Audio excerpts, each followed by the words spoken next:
Cada pessoa é diferente, cada pessoa tem os seus paradigmas e é um quebra-cabeça totalmente diferente. O prisma das cores totalmente diferente. Mas também dá para dizer que é tudo uma questão de vibração, de frequência. Clã Yggdrasil, salve as forças dos guardiões. Quero explanar um ponto aqui desse vídeo que Thor trouxe sobre o prisma das cores ser diferente para cada um de nós. Quero ouvir mais a percepção dele referente a este ponto e vou explanar um pouco mais sobre a visão luciferiana, a conscienciologia que já transbordamos aqui há algum tempo, que é compreender que nós compartilhamos as mesmas emoções em graus distintos. Então, eu compreendo quando o Thor diz que o espectro das cores, ou seja, o prisma, ele é diferente para cada um. Eu compreendo essa afirmação no sentido de cada pessoa terá uma vivência diante dos mesmos arquétipos essenciais. Ou seja, as cores, a nossa tela, aquilo que é perene e imaterial, é o que de fato são os arquétipos. Quando essas essências tomam forma no teatro, é que ganham suas simbologias, e são múltiplas. Então, diante de uma mesma essência arquetípica, por exemplo, o arquétipo da força. A força, ela vai manifestar dentro do teatro várias simbologias de si mesma. Ou seja, como o leão, o tubarão, o gorila, essas essências, né? A mãe ali parindo, o pai protegendo, essa é a força. Então, diante do espectro central, nós teremos reações semelhantes, porque semelhante não é igual. E nessa questão de cada um trazer a sua imagem e semelhança diante das mesmas essências, é que traz o senso de singularidade, autenticidade, individualidade. E como semelhante não é igual, diante das mesmas cores, a gente vai manifestando o próprio teatro de interação com esses códigos primordiais.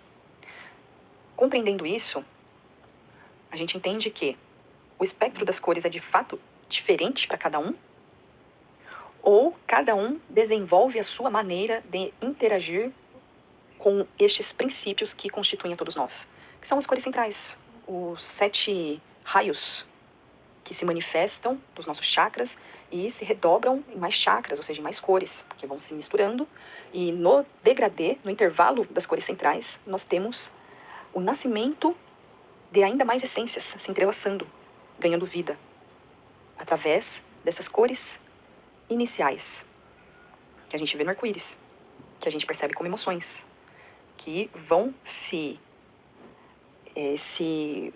colidindo por vezes harmonizando, e nesses atritos e convívio, a gente vai descobrindo mais sobre nós e, consequentemente, sobre o universo de Deus que somos em comunhão. E trago este sentido para a gente compreender que é real, sim, que o mesmo espectro de cores, ele ressoa em graus distintos para cada um, porém, estas essências serão sempre as mesmas. Aí a gente pode dizer, mas o daltônico, ele não vê o mesmo espectro de cores. Certo, mas para saber que a pessoa é daltônica, é comparado a algo que é padrão. Então, tudo que é fora de um padrão está sendo comparado a essa coluna central, podemos chamar assim. A essa estrutura central. Então, essa padronização, quando não captada da forma que ela é retraduzida como disfunções. Então, se essas disfunções existem, é porque um eixo central existe. Então, a partir desta concepção, a gente entende que o que o Thor afirma é coerente diante da dinâmica que cada um desenvolve para interagir com o nosso sistema arquetipal primordial, que geram as nossas matrizes.